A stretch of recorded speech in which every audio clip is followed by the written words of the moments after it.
Live from the Birmingham Hippodrome, New Faces of '86.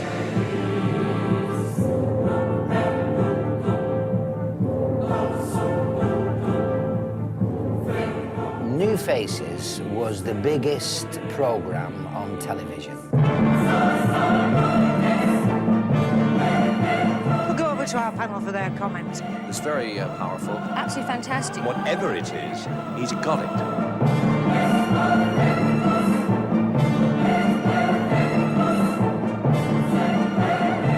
It was the most incredible moment of my entire life. No mistakes, Wayne. Don't fall over.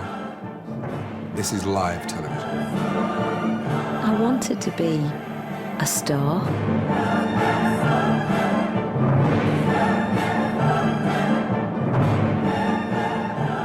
My wife said to me, show business, it'll crack you up.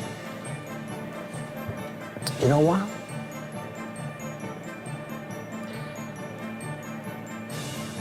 It's done a good job.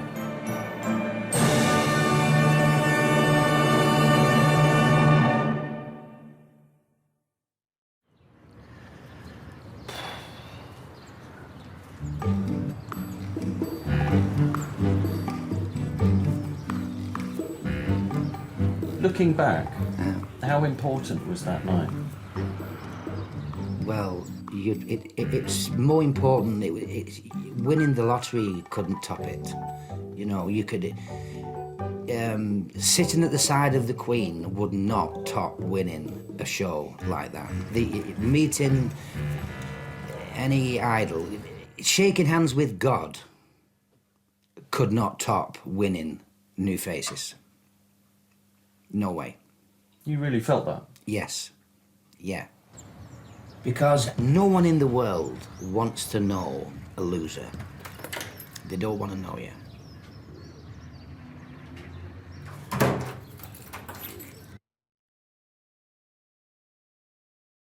Good evening and welcome to the grand final of New Faces '86. For the next 90 minutes, ladies and gentlemen, we'd be delighted if you'd sit back and enjoy the stars of tomorrow.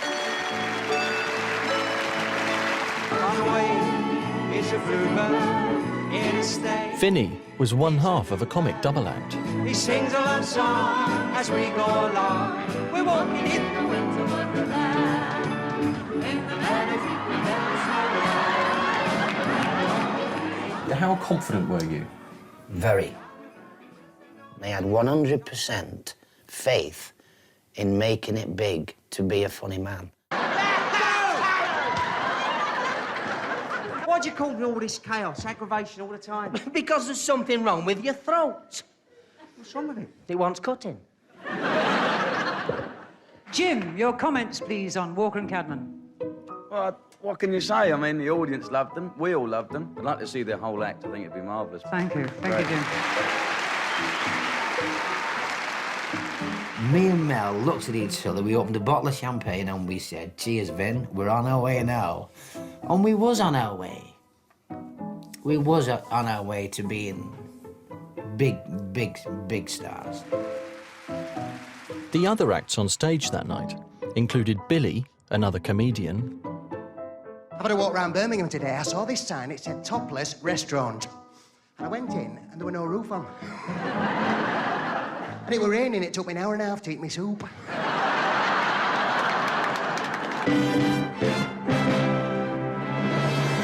Can you hear my heart beating like a drum? Wayne, a club singer. It's because tonight of all nights, you and I will be one.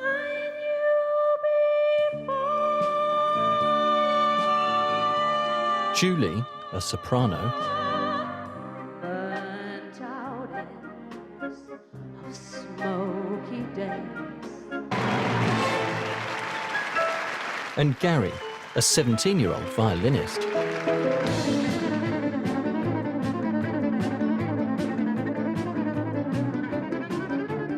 Were you a natural show-off? Definitely. In everything I did, I showed off, and I wanted all the girls to look at me. I'd worked so hard to get to this point, and this is the reward, you know, I'm going to be famous.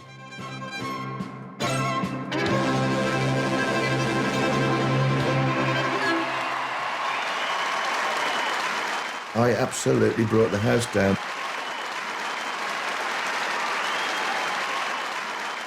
And I was very confident. I was just waiting for them to sort of tell me how wonderful I was, you know. Bill, what do you think to Gary Lavini?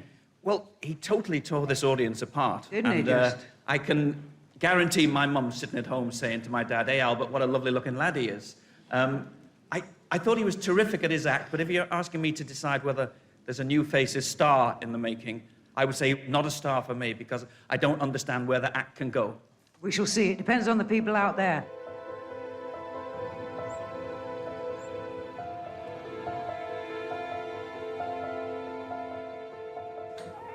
Come on, everybody. I actually didn't care about fame. That's for you.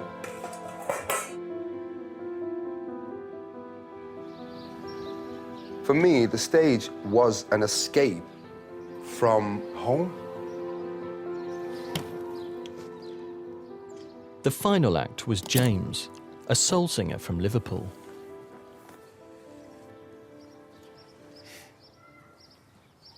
James, why is a bit of that photograph missing? Well, my adopted mother, Lily, there's lots of pictures where she was in. I've cut them out. I don't know exactly what the dealings were between my real mother and my adopted parents, but it went wrong. It went horribly wrong. My adopted parents, they both ended up, they were mentally ill. They're mentally ill. I was always on pins waiting for something, and then either Tommy would kick off or she'd get angry and nasty, and I'd have to leave the room. I go, "What's wrong? What was it?" No, leave the room. Go. But what's wrong? Leave the room. I'd go. You'd go. There was some really scary moments. It turned to shit, basically.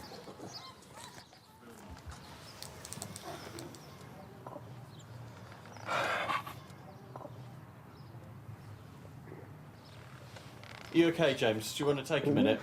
Fine, I've been there loads of time with it, man. But yeah, it's like, well, all you have to do is say to a child, look, it doesn't matter what you... Do you want to take a minute, Yeah, James? please. Will you welcome James Stone? Woo!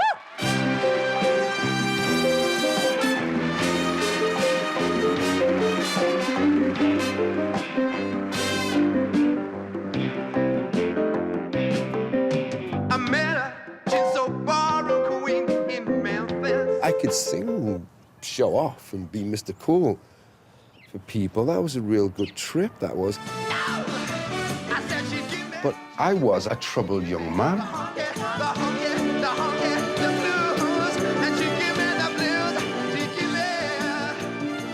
After I'd finished work, a show, wherever it was, I'd disappear quickly. I couldn't talk to people. That's when my heart would pound and I'd panic.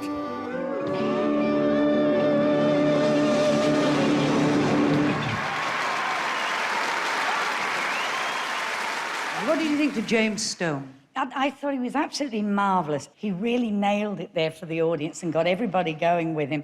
Bill? I think James Stone is a star. Well, thank you, panel. The lines are now open. Lift your receivers and dial now!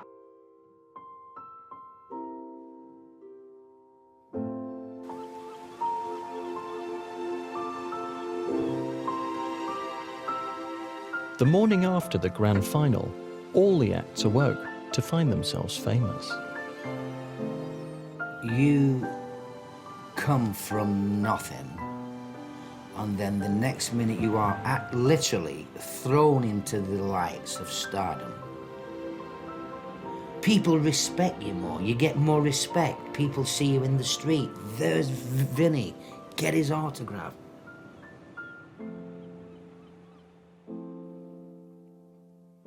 It makes you believe that you are important. It really does. New Faces transformed Vinnie's career. His double act was now in demand in theatres around the country, and he was on stage all year round. Yes. Do you love being on here? Yeah, it's amazing. When it's going well, the laughter that you get, it's better than food. Actually, you don't hear laughter, you hear a roar. Then you pause, and then it's another roar.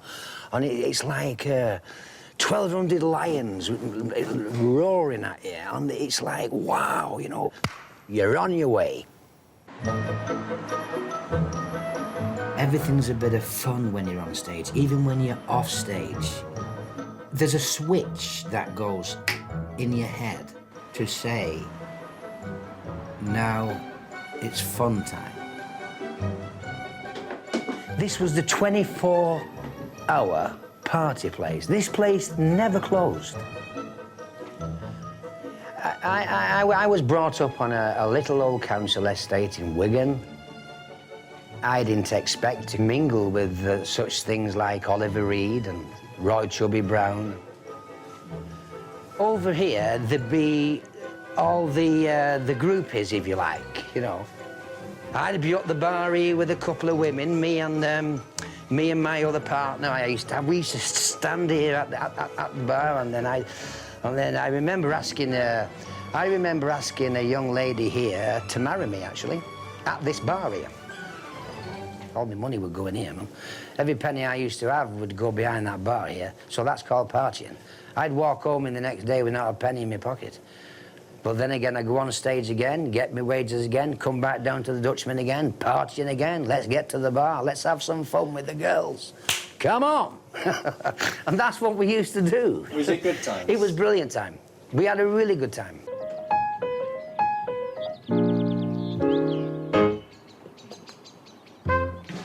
After New Face, all of a sudden, people are pointing at you, nudging as you walk past and all that, coming up and finding an excuse to talk to you, smiling. People get tongue-tied when they're talking, they get nervous when they're talking to you.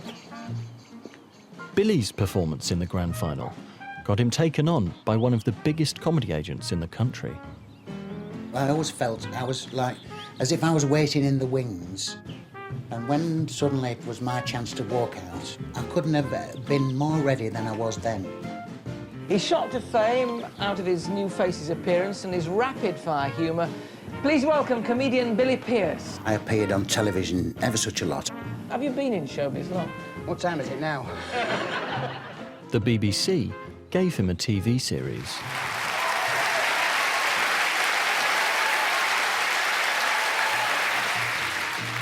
Suddenly I'm earning, you know, £3,000–4,000 a night, turning over £500,000 a year plus. This house so massive compared to where I used to live. You know, I just kept running round and shouting, really. I'd have like 5 people with me all the time, and another man on the phone ringing me all the time, every day, 2–3 times a day, telling me what's happening and where I'm going and how much money I'm going to be earning and who's interested in me for this and that and the other. I even had a driver for 2 years, and this guy would just press all my shirts and everything. I was crazy, innit?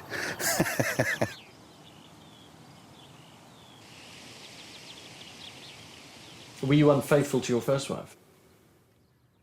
Yes. Why? I had one-night stands then. I could get away with that and never make any arrangements to see him again or anything, because I was married and all that, and I, you know, to be very careful, you know, what I did and not to get caught. It's a miracle I didn't get caught, really, what I got up to. My favourite one, I went to Benidorm and I finished up with 2 sisters. That was good fun. Did you feel guilt? Yeah. Yeah. Did you think you were doing something wrong? Yes, definitely, without a doubt. Why did you keep doing it? I didn't get married to be unfaithful to my wife. That, you know, that's not why I got married. I thought I'd be happy with her. But as it happened, I wasn't. It maybe if I was at home and doing a 9–to–5 job and all that. But actually, just a bit, do you think things would have been different if you had been at home doing a 9–to–5 job? I don't think I wouldn't have been with her. I wouldn't have been good enough for her. I wouldn't have been with her. Most of my girlfriends, I have to say, or a number of them, have been with me because I've been in show business. The glamour and the money and all that. No, they haven't been with me for me as a person, the person that you see sat here now. You know, with a heart and a soul and all that. I'm just an ordinary, everyday bloke. It made it difficult for me to trust women as such.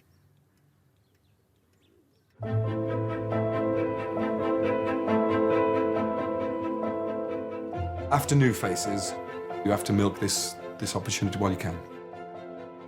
New Faces didn't make Wayne a TV star, but demand for him in the clubs shot up.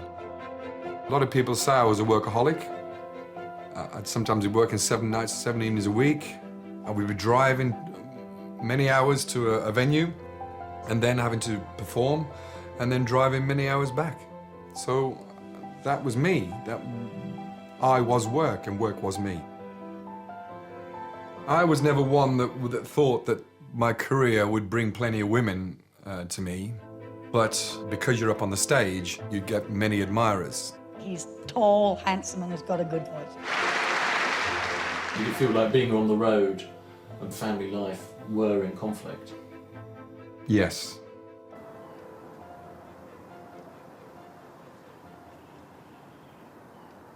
Wayne's partner was Dawn, a local beauty queen. I was very career-minded, and Dawn knew this. I remember when she told me that she was pregnant. I wanted to be loyal and be that father, but I also wanted to do my job in that, you know? And it was that doubt that I had, which, unfortunately, I met another girl.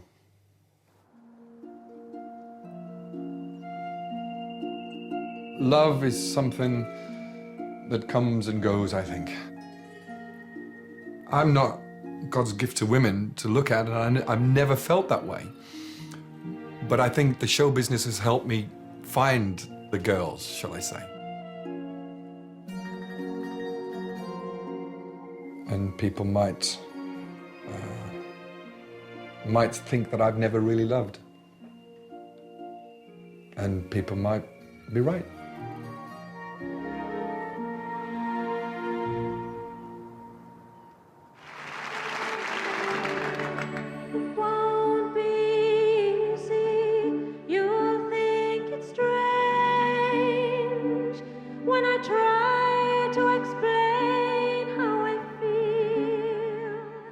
If I hadn't done New Faces, then the dream might have died and I might not have pursued the career that I did if I hadn't have had that little taste of stardom. Bill, bearing in mind that this is live television, what could you do with Julie Ascot? Quite a lot. Whether she's got that thing that transcends talent that an Elaine Page has got or a Barbara Dixon's got, it's difficult to tell at first hearing. However, and I actually thought she was a bit special. Yeah. Great. Once you get that taste of the theatre and being on the television, the dream's alive, isn't it? You really think, this is it.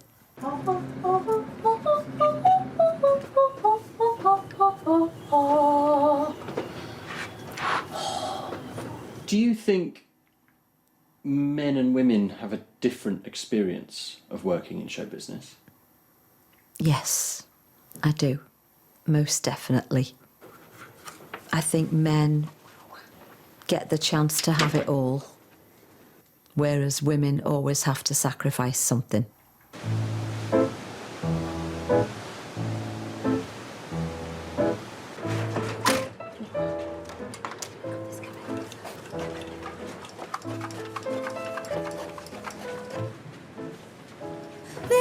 Nearly ready. Hiya. We have 2 minutes. Oh, that's good. Gosh, the motion of the ocean. Please put your hands together and welcome the lovely, the charming Julia Scott. My dear, still In the early days, I would say I wanted children, but my career was, you know, in its infancy, so I was putting all my energies into that. And then New Faces came along when I was 29, and then you put it off for a little while. And then the years fly by, don't they? Now I'm too old. And you can sort of beat yourself up about it, but I would never do that because I wouldn't change what I've done for the world.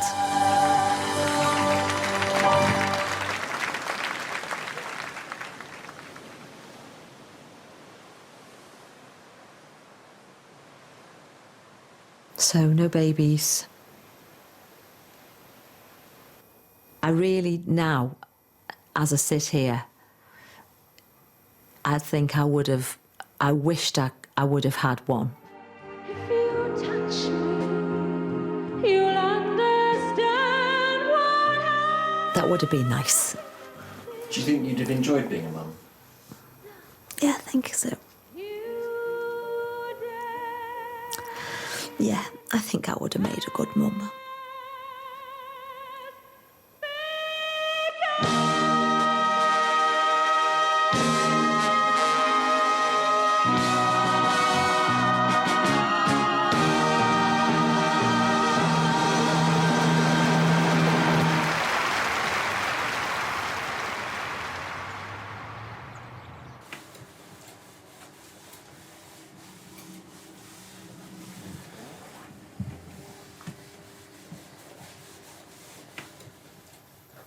How many wives and children did you have?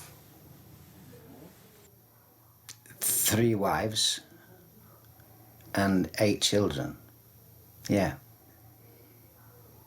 Do you feel like you've had a lot of ex-wives and a lot of children? No. Does it not feel like that? No, not at all. No. No, it's just a drop in the ocean, that. Nah. I'd get married again. I'd get married 20 times.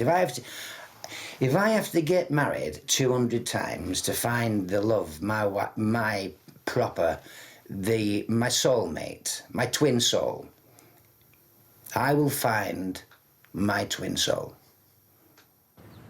Were you a good husband? I think so.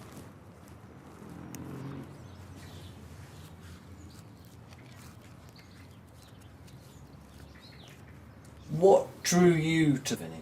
I found him completely fascinating. I was bowled over by him, his looks, his personality. I think just seeing this person who was so zany and so, everything will be fine, you know. We'll do this, we can do that, there's not going to be any problem. That sort of was quite attractive at the time. Were you in love with Tracy? Absolutely, and still am. I still do. I got pregnant actually very quickly after Vinny and I started to live together. And I wanted to have a family, so from my point of view, I was so excited about being pregnant and starting this family with Vinny. When the children were born, how was he as a father? The day-to-day nitty-gritty of life were not there, ever. It was just sort of living in this world of being with the right sort of people, show business people, talking about show business, mixing with maybe lots of glamorous women, dancers and that sort of thing, living that lifestyle, which was totally divorced from what was really going on in his life. Which was more important, being a star or Tracy? Being a star. In 1988, we topped the bill at the Wellington Pier. That was the last time I was really on stage as a professional entertainer. The following summer, in 1989, there was no working whatsoever. How did it affect him when his career started to fail? I think he found it very, very difficult to cope with because he really didn't believe that it could possibly fail. He wouldn't look at any other type of work. You know, it wasn't as though he was saying, okay, this is dried up, I'm going to have to look out for a job in a shop or, you know, do some other form of work to support the family. It was only the entertainment business that he would look at. We lost our home because we couldn't pay the mortgage. Were you ever tempted to get a normal job? No, never. Why? Because I really thought that I was going to be a massive star. And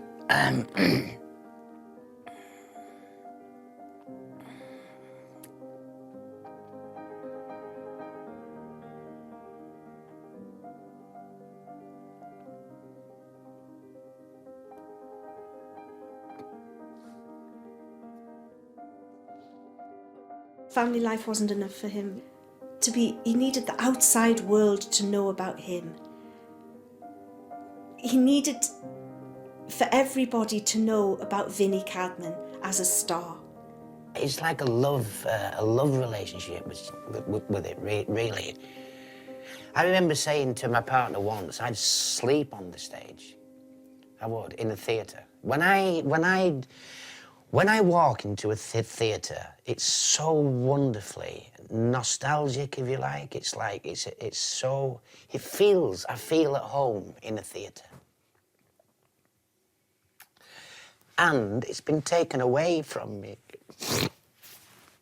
really.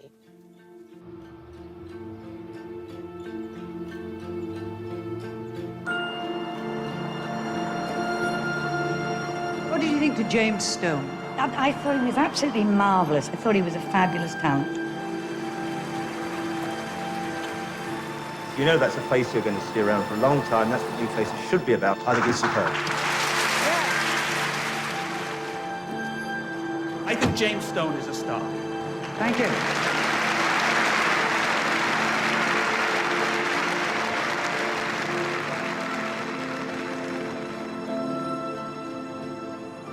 My career, it didn't dramatically change after New Faces, at all.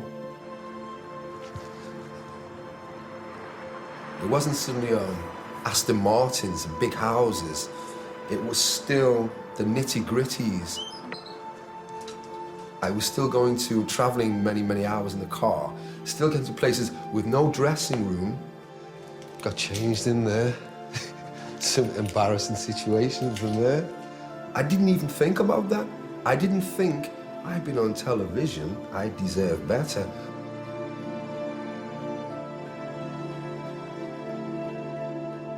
James was being managed by an agent in Wales called Christine.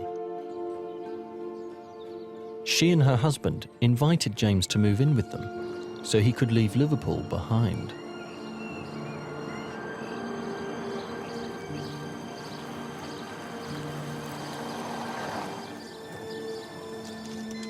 I actually cut off from everybody in my life. Family I grew up with, I cut off completely and lived my life here for those 13, 14 years. And it was very, it was like being a monk. It was a monk, but no it was girlfriends? No. I stayed away from that area for, say, 12 years. I was celibate, is the word. 12 years. And did it seem strange moving in with your manager, or not? No, not really. Not really at all. Because I didn't see her as my manager. I just thought as a person who's, wow, nice person. Did it feel like you'd found a home? I'll be honest with you and say, yeah. I'll be perfectly honest with you and say, now you're asking me that. I've never thought of that before. But now you're asking me, yes, it was. It really was. Used to cycle all around there. What are you thinking, James? Keep fit. Why are you feeling... I just miss her. I just really miss her, you know. Chris died 6 years ago. And James, is there a sensitivity here about talking about Chris and the finances? Yeah, there is a bit, to be honest with you. What is that? Well, it's just that, where did the money go? And that's it, basically. Although she put James up, Chris never gave him his earnings while he was with her. It was because I met somebody else, another act. They were telling me how well they were doing, and they weren't even working as half as I was, even then. And I was wondering why they've got this property and this things. They've got things to say, I've got this thing, I've got that thing, we're going on holiday, I'm taking the missus, we're going here. I'm thinking, how come I can't afford to buy? And it's only going to start to grow up. Grow up. Well, I said, Chris, I don't wish to rock the boat or anything, but I think it's about time I knew where all this money's going. She didn't like that. Was it an argument with Chris about it? No, there wasn't an argument. Just a difficult. bad feeling. Anyway, she took the time to write it out, and I never read it. I just went, Chris, I'm not interested. Just ripped it up. No, I'm not interested. I don't want to know. So, in total, I mean, this would have been hundreds of thousands of pounds, though, wouldn't it? It would have amounted to that, easily. And you don't know where it went? No. No. I don't want to know. It's gone. Do you feel any sense of anger towards her? No. None? Not one iota of anger do I feel towards Chris. Not one. If she was there now, I'd say, Chris, can I make you a nice Chinese meal?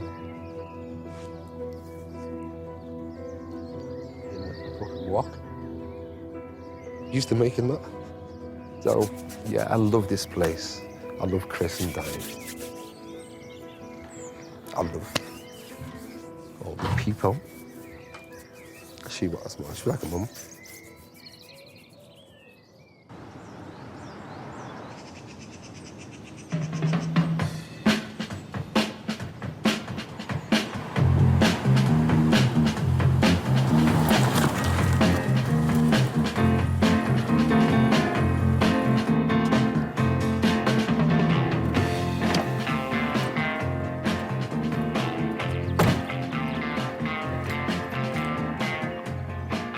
What I do is totally different from anybody, you know, with a normal job.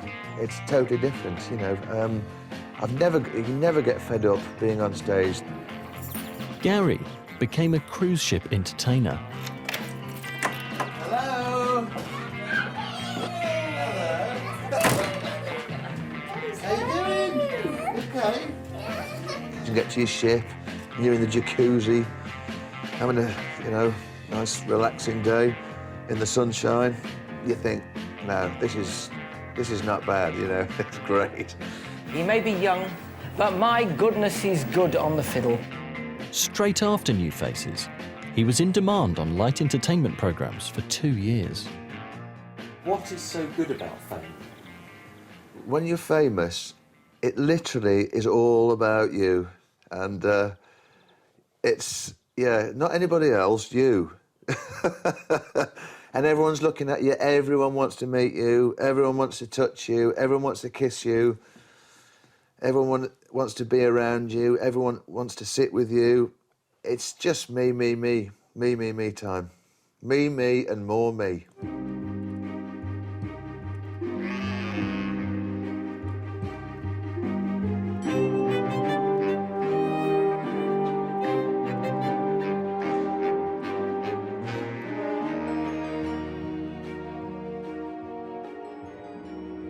Who was the driving force in kind of settling down?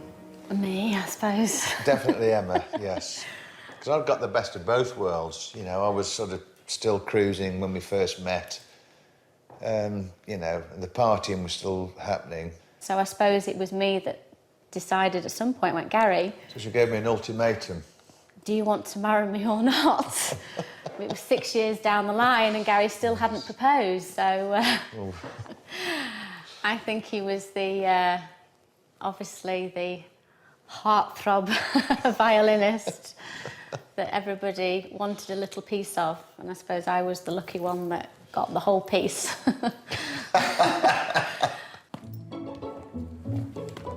Having the kids has brought us even closer together, and, you know, we love them more than life itself, and, you know, I'm very lucky.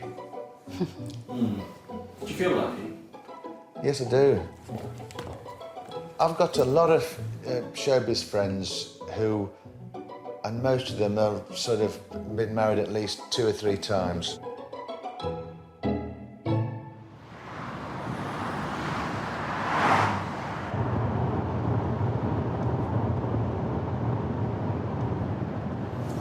"14 years ago, I met Kerry.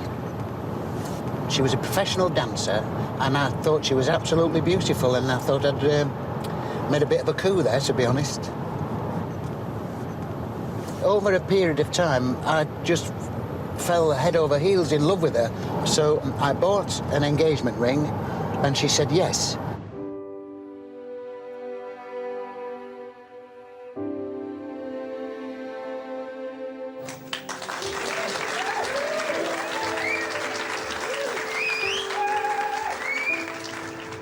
One night I was staying with a friend of mine, and after a few bevies he said to me, "I think you're stupid. What are you doing? She's a lot younger than you. She's only after you for your money and your name and all this sort of thing." And he was quite scathing about my stupidity.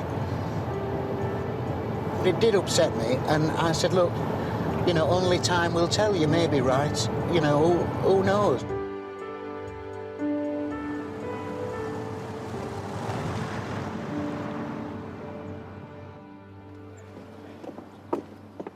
Kerry and I were together, but career-wise, things were changing rapidly. It's kind of it's like being demoted. So one minute you're a kingpin up there enjoying the success and everything, and then gradually all that kind of peters out. Billy decided to start a business abroad. A showbiz friend of mine knew of this club in Portugal that was sat there doing nothing. If it was working properly, you could make 10,000 a night out of it. It turned into a massive, great big venture, which initially it wasn't going to be like that. It just had a life of its own and completely took us over, really. Did you invest a lot in it? Yes. I invested everything into it. I remortgaged my house 3 or 4 times, actually. I blew all my savings. It was like gambling, and you think, if I just chuck another £50 at it, I might win. Do you think part of the motive was a desire to provide for Kerry? Yes.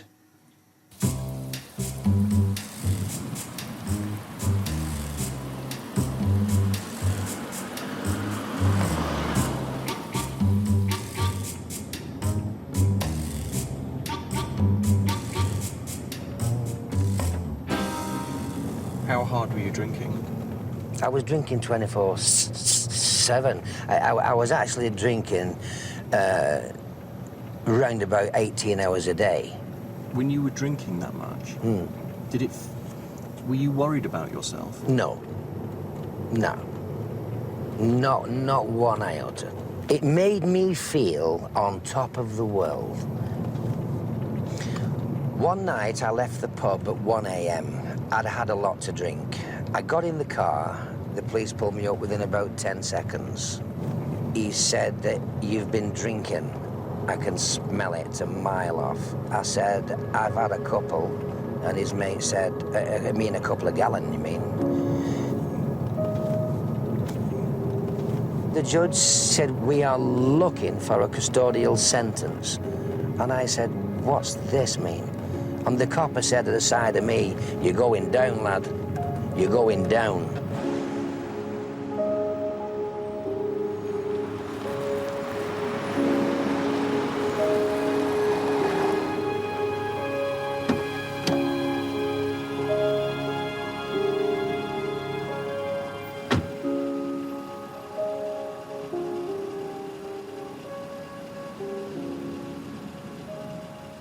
I couldn't sleep. The prison officers kept coming to my cell and asking me, was I okay, every hour, and I kept saying, yeah, I'm fine. They knew I wasn't okay. I'd already ruined my life as a comedian. I'd already ruined my life as anything, really. You know, I ruined my life. I ruined my life. I ruined my life. I ruined my life as everything.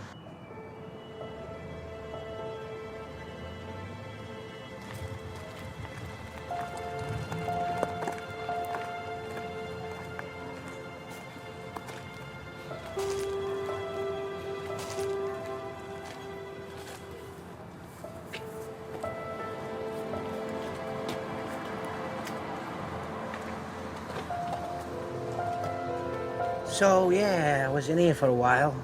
And one morning I was in, the proprietor of this place here came in, opened the bin and put all the rubbish onto me, and I didn't... I thought, what the hell is that? He said, what are you doing in my bin? I said, I'm trying to get some sleep. No one wanted to know me at all. How long were you here? On and off for about 12 months. Welcome to show business. It wasn't nice.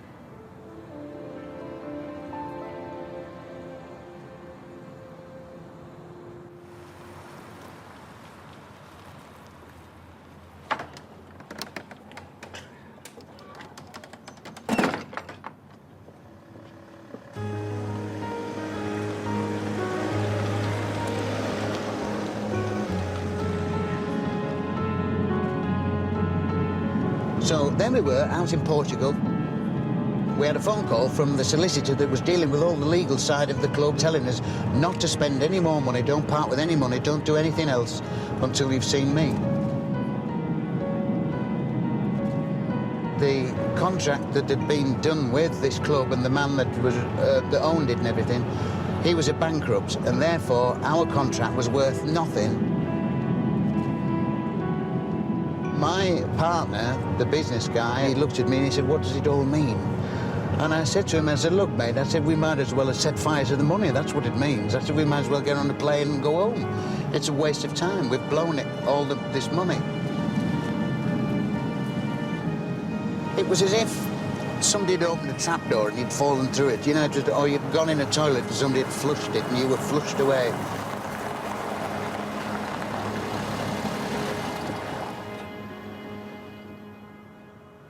And I rang my wife, Kerry, in this state of shock, and we had a brief conversation of, she said, hello, how are you doing? I'm all right, how are you doing? And all that. She said to me, what's the matter with you? Because she knew from the tone of my voice that there was something wrong. There's something wrong with you. I said, Kerry, I've lost everything. She said, what do you mean? I said, I've lost everything. I've just had a meeting in the solicitors and it's all worthless. We might have, well, set fire to the money. I've lost everything. I've lost all my money, my future money, your future money. You know, I've gambled on the house and everything. Our ISAs, everything, everything. And she said, no, you haven't lost everything. I said, yeah, but I have. I've been a fool. I've lost everything. She said, no, you haven't. You have not lost everything. I said, what do you mean I haven't lost everything? She said, you've still got me. You've still got me. And if we have to live in a tent, as long as we've got each other, we've got everything.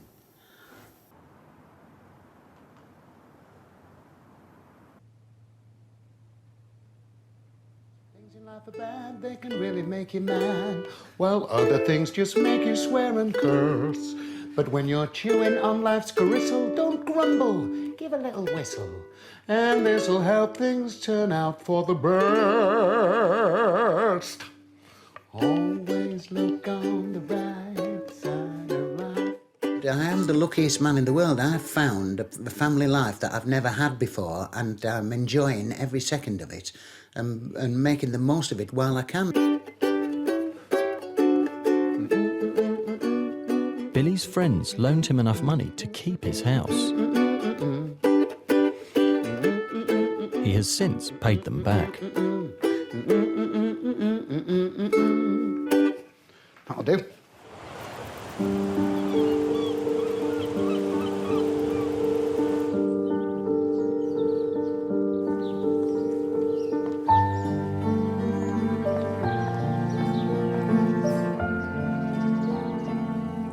The there's somebody in my life now, very, very important, or I'm in somebody else's life. And life is good. Life is really good.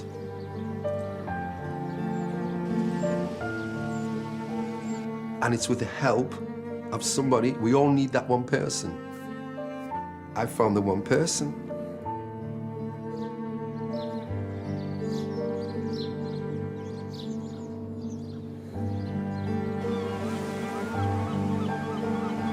Three years ago, James entered another TV talent show. Your name is? James Stone. Okay, and James, what do you do? I sing and perform. Okay, so 52, you've been doing this a long time? Yep. And you think you're good enough to win this competition, I Yeah. presume?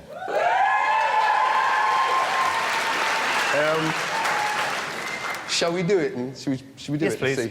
Okay. Okay. All right.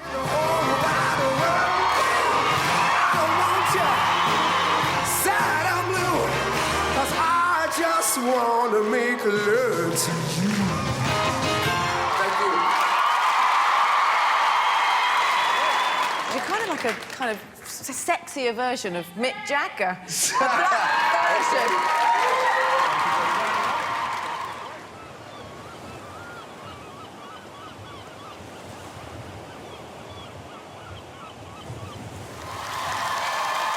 Ladies and gentlemen, please welcome James Stone.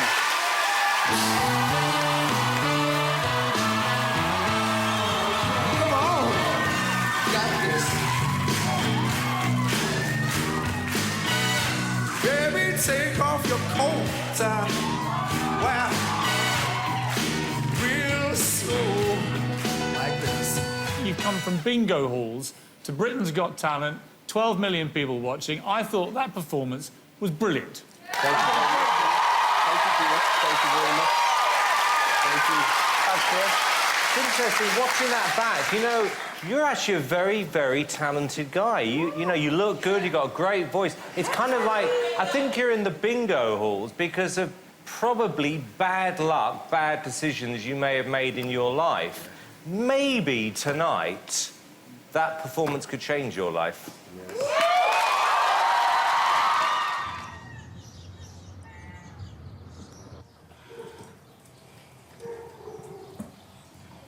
How would you describe your sort of financial position? Dire. Very dire. No, seriously, we don't worry about it anymore. But we've got absolutely nothing. We've got a rusty car and some equipment and some speakers and the cats and Yes. that's all we've got, you know. But hell, I mean, it doesn't really matter, does it? Are we that bothered? Are we that bothered? Sunshine. We do buy a lottery ticket. James will say to me, "Oh, well, you're living with James Stone now," you know. Like we're sat here at night with nothing to do, watching TV, and he goes, "Well, it's life with James Stone, isn't it?" Life in the fast lane. Yeah. I was sitting there like, what shall we do now, babe?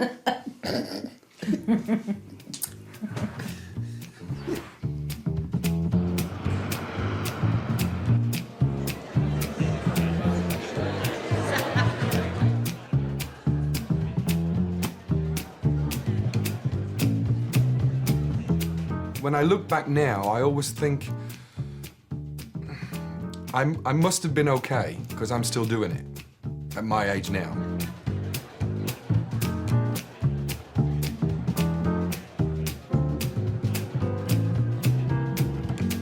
And so I have to convince myself, well, you know, I'm still out there on the boards. But I envy the people that find their love early on and stay together for the rest of their life. I was to blame, really, for not giving my family time.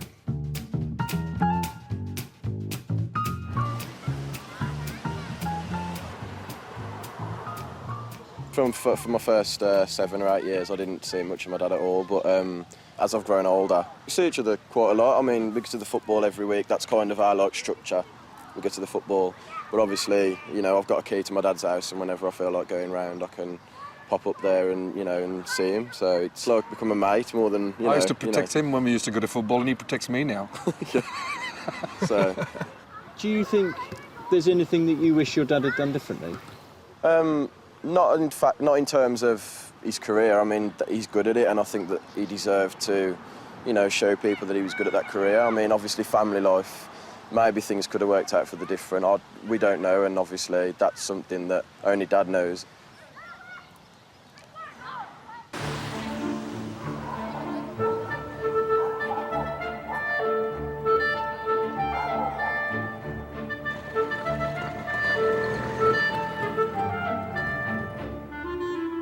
Don't be late, my darling.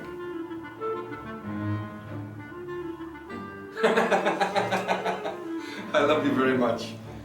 I can't wait to see you in your dress, my darling.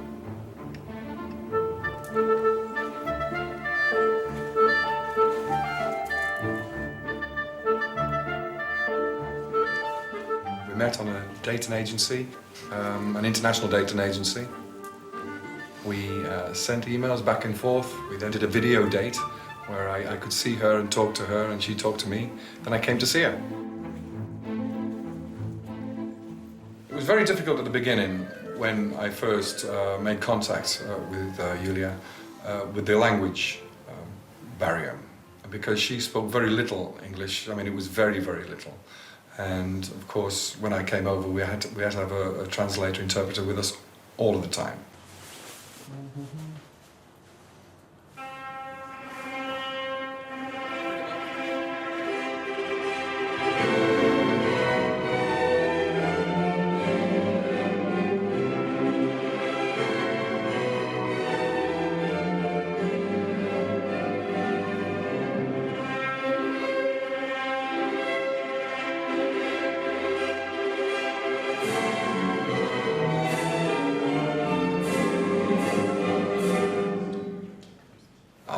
Very much in love with her, and she is with me, and that's what it is. We get married, and then she will come to live in England.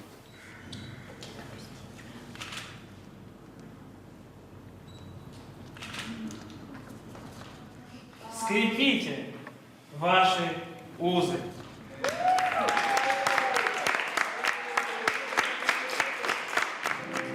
Back in 1986, I was fortunate to win a TV talent show in England called New Faces. So it seems appropriate that I should sing the song I'm dedicated to my beautiful wife. This is called Hello Again. Hello, my friend, hello. Just called to let you know I think about you every night.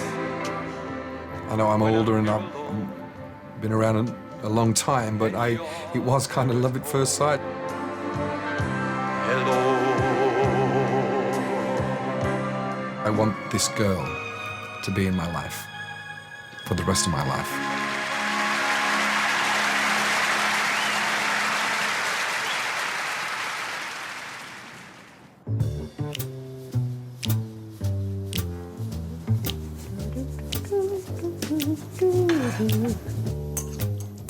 I think you can be too self-centered at times and think everything just should be about you. And I suppose for a long time it was. Now it's me and the dog. Yeah, she goes everywhere with me. Here we go. Ooh, yummy, yummy, yummy. Go on, good girl. I personally think I'm a very caring person. I love fussing round after people. And I suppose because I've got nobody to fuss around here, now that I've got the dog, I love fussing around after her.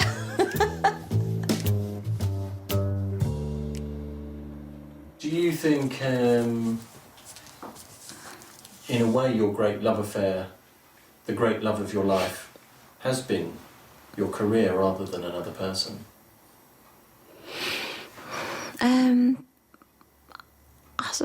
I suppose you're right. It's the most long-lasting love affair of my life. Because it's been since I was a little girl, and it'll go with me till the day I die. Yeah.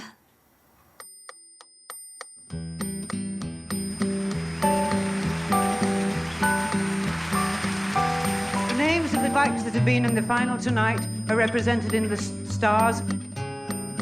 But you, the people at home, have the casting decision. Who's it going to be?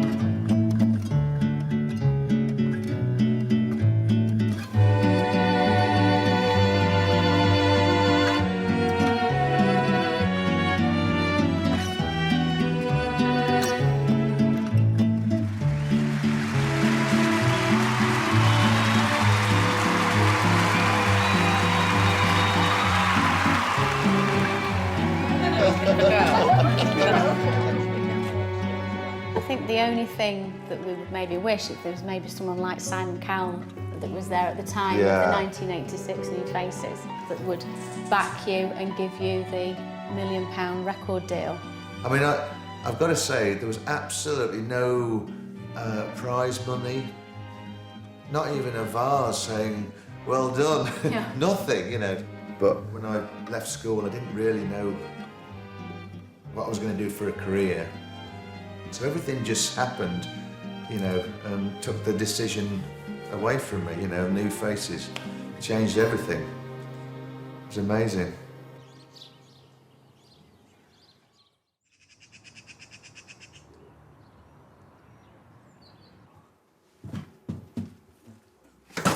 I do have a destiny. And I haven't reached it yet. What's your destiny? Well, my destiny once was to be world famous. And what is it now? It's still the same. It's still the same. It is. And I'm still swimming. I'm still swimming. But I've swam downstream at this last few years, you know. And now I'm swimming back upstream.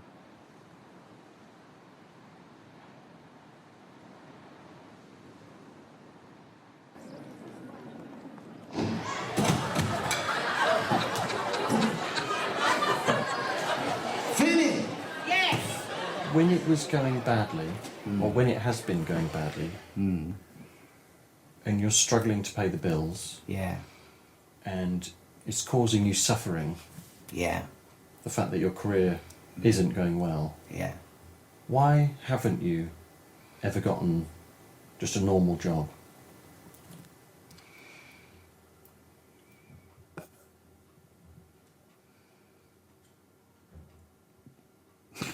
Because it's boring.